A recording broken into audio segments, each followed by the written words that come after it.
தேவ நாமத்திற்கு மகிமை உண்டாவதாக. எனக்கு அன்பான கர்த்தருடைய பிள்ளைகளே, இன்றைக்கு ஆகான் யார் என்று வேத பாட நிகழ்ச்சியில் நாம் பார்க்க போகிறோம். எஸ்தரின் புத்தகம் 9ஆம் அதிகாரம் 1ஆம் வசனத்தில் ஆதார் மாதம் 12ஆம் மாதம் 13ஆம் தேதியில் யூதர்கள் கொல்லப்பட வேண்டும் என்று சட்டத்தை கொண்டு வந்ததானே இந்த ஆகான் யார் என்று நாம் தியானிக்க போகிறோம். யாத்திராகமும் 17ஆம் அதிகாரம் 8லிருந்து 13 வரைக்கும் நீங்கள் வாசித்து பார்ப்பீங்களா, இஸ்ரவேல் ஜனங்க எகிப்திலிருந்து புறப்பட்டு வராங்க.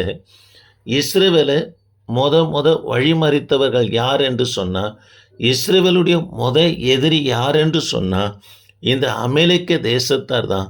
மோசே அவரிடத்துல போய் கேட்கிறார், ஐயா, உங்கள் தேசத்து வழியாக நாங்கள் போவோமானா, எங்கள் ஆடு மாடுகள் உங்கள் ஏரி குளங்களிலே தண்ணீர் குடிக்குமானா, அதுக்கு உண்டான கிரயத்தை தருகிறேன் என்று சொன்னாலும் கூட அவர்கள் யுத்தத்துக்கு வந்தாங்க. கர்த்தர் கூட இருந்து இஸ்ரவேல் ஜனங்களுக்கு ஜெயத்தை கொடுத்தார். 1 சாமுவேலின் புத்தகம் 15ஆம் அதிகாரத்தில் இதை தான் சாமுவேல் மூலமாக கர்த்தர் சவுலிடத்தில் பேசுகிறார். என் ஜனங்களின் வழிமறித்த செய்தியை, அமலேக்கர் வழிமறித்த செய்தியை என் மனதில் வைத்திருக்கிறேன் என்று சொல்லுகிறார். இந்த வார்த்தையை கேட்கிற எனக்கு அன்பான கர்த்தருடைய பிள்ளைகளே, உங்கள் ஆராதனைக்கும் உங்கள் குடும்ப காரியங்களுக்கும் யார் வழி மறைக்கிறார்களோ, நாம் மறக்கலாம், நாம் மன்னிக்கலாம். கர்த்தர் ஒருபோதும் விடமாட்டாருங்க. தாம் மனசில் வைத்திருந்து நாள் ஒன்று வரும் என் தகப்பன் விசாரிக்கிறவராக இருக்கிறார். சரி, கர்த்தருடைய வார்த்தையை கவனிப்போம். அந்த 1 சாமுவேல் 15ஆம் அதிகாரத்தில் ஆண்டவர் சவுல் ராஜாவினிடத்தில் சொல்லுகிறார், அமலேக்கர் வழிமறித்த செய்தியை என் மனதில் வைத்திருக்கிறேன். அமலேக்கரை ஒருவரும் விட்டு வைக்க வேணாம், முற்றிலுமாய் சங்காரம் பண்ணு என்று அனுப்பினார். ஆனால் இந்த இஸ்ரவேலின் ராஜாவாக இருக்கிற சவுல் ஆகானிடத்தில், அமலேக்க ராஜாவாக இருக்கிற ஆகானிடத்தில் லஞ்சம் வாங்கி கொண்டு அவரை உயிரோடு விட்டார் என்று சொல்லி 1 சாமுவேல் 15ஆம் அதிகாரத்தில் வாசிக்கிறோம். சாமுவேல் வருகிறார், ஆடு மாடுகளின் சத்தம் என் காதலுக்கு விழுகிறது என்ன, ஆகாக கொண்டு வாருங்கள் என்று சொன்ன உடனே நீங்கள் 1 சாமுவேல் 15:22 வாசித்து பார்ப்போம்னா, மரணத்தின் கசப்பு அற்றவனாய் ஆகாக் சாமுவேல் இடத்துல கடந்து வருகிறான்.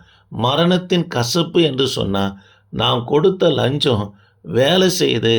ஆகவே தான் சாமுவேல் தீர்க்கதரிசி என்னை கூப்பிடுகிறார், அவரும் என்னிடத்தில் ஏதாகிலும் எதிர்பார்ப்பாரோ என்று தான் மரணத்தின் கசப்பு அற்றவனாக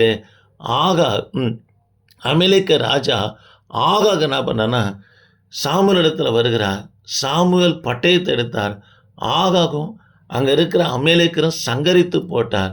சாமுவேல் செய்த ஒரு தவறு என்னன்னா, சிறு பிள்ளைகளை மன்னித்து விட்டது நிமித்தமாக எனக்கு அன்பான கர்த்தருடைய பிள்ளைகளை, எஸ்தருடைய நாட்களில் அவங்க, அதாவது 1 சாமுவேல் 15ஆம் அதிகாரத்தில் சிதறி போனதான அவங்க எஸ்தருடைய நாட்களில் வெறும் 500 பேர் தான் அமலேக்கர் காணப்பட்டாங்க.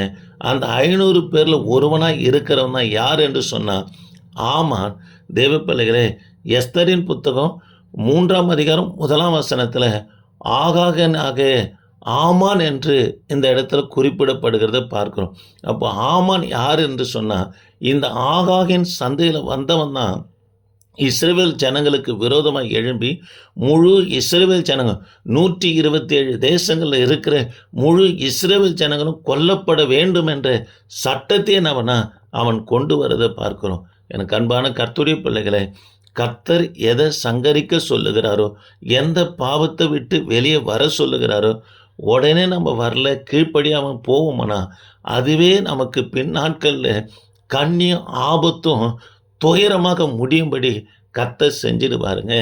இதை தான், அதாவது சவுல் செய்யலை, பின்னாட்களில் இஸ்ரவேல் ஜனங்களுக்கு அவனே எதிரியாக வருகிறத பார்க்கணும்.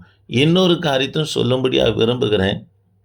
சவுல் 1 சாமுவேல் 30-31ஆம் அதிகாரத்தில் நாம் வாசித்து பார்ப்போம்னா, சவுலை கொன்னது யாருன்னா அமலேக்கன் தான் என்று சொல்லி பார்க்கிறோம்.